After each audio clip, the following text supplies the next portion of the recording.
কুরবানি একটি গুরুত্বপূর্ণ ইবাদত। সামর্থ্যবান নরনারীর উপর কুরবানি ওয়াজিব। এটি মৌলিক ইবাদতের অন্তর্ভুক্ত। আদম আলাইহিস সালাম থেকে সকল যুগে কুরবানি ছিল, তবে তা আদায়ের পন্থা এক ছিল না। শরিয়াতে মুহাম্মাদীর কুরবানি মিল্লাতে ইব্রাহিমের সুন্নত, সেখান থেকেই এসেছে এই কুরবানি।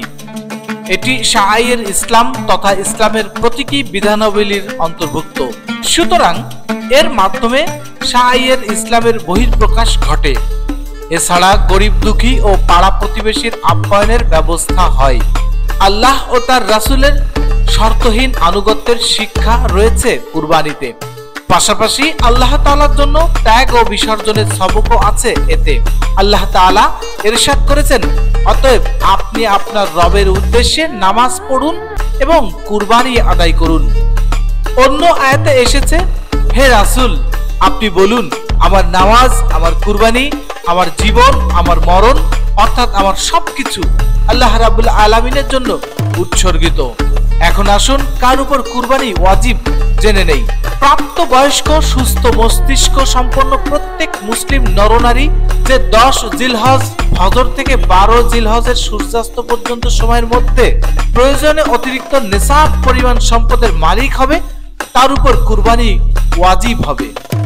টাকা পয়সা, সোনা রূপা, অলংকার, বর্তমানে বসবাস ও খোরাকির প্রয়োজন আসে না এমন জমি, প্রয়োজন অতিরিক্ত বাড়ি, ব্যবসায়িক পণ্য ও অপ্রয়োজনীয় সকল আসবাবপত্র কুরবানির নিসাবের ক্ষেত্রে হিসাবযোগ্য। আর নিসাব হলো স্বর্ণের ক্ষেত্রে 7.5 ভরি, রূপার ক্ষেত্রে 52.5 ভরি। টাকা পয়সা ও অন্যান্য বস্তুর ক্ষেত্রে নিসাব হলো 52.5 তোলা রূপার মূল্যের সম পরিমাণ হওয়া। আর সোনা বা রূপা কিংবা টাকা পয়সা এগুলোর কোনো একটি যদি পৃথকভাবে নিসাব পরিমাণ না থাকে, কিন্তু প্রয়োজন অতিরিক্ত একাধিক বস্তু মিলে 52.5 তোলার রূপার পরিমাণের মূল্যে সম পরিমাণ হয়ে যায়, তাহলেও তার উপর কুরবানি করা ওয়াজিব। যেমন কারো নিকট কিছু স্বর্ণ ও কিছু টাকা আছে, যা সর্বমোট 52.5 তোলার চাঁদির মূল্য সমান হয়, তাহলে তার উপর কুরবানি ওয়াজিব। একান্নভুক্ত পরিবারের মধ্যে একাধিক ব্যক্তির উপর কুরবানি ওয়াজিব হওয়ার শর্ত পাওয়া গেলে, অর্থাৎ তাদের কাছে নেশাব পরিমাণ সম্পদ থাকলে, তাদের প্রত্যেকের উপর ভিন্ন ভিন্ন কুরবানি ওয়াজিব। পরিবারের যত সদস্যের উপর কুরবানি ওয়াজিব, তাদের প্রত্যেককেই একটি করে পশু কুরবানি করতে হবে, কিংবা বড় পশুতে পৃথক পৃথক অংশ দিতে হবে। একটি কুরবানি সকলের জন্য যথেষ্ট হবে না।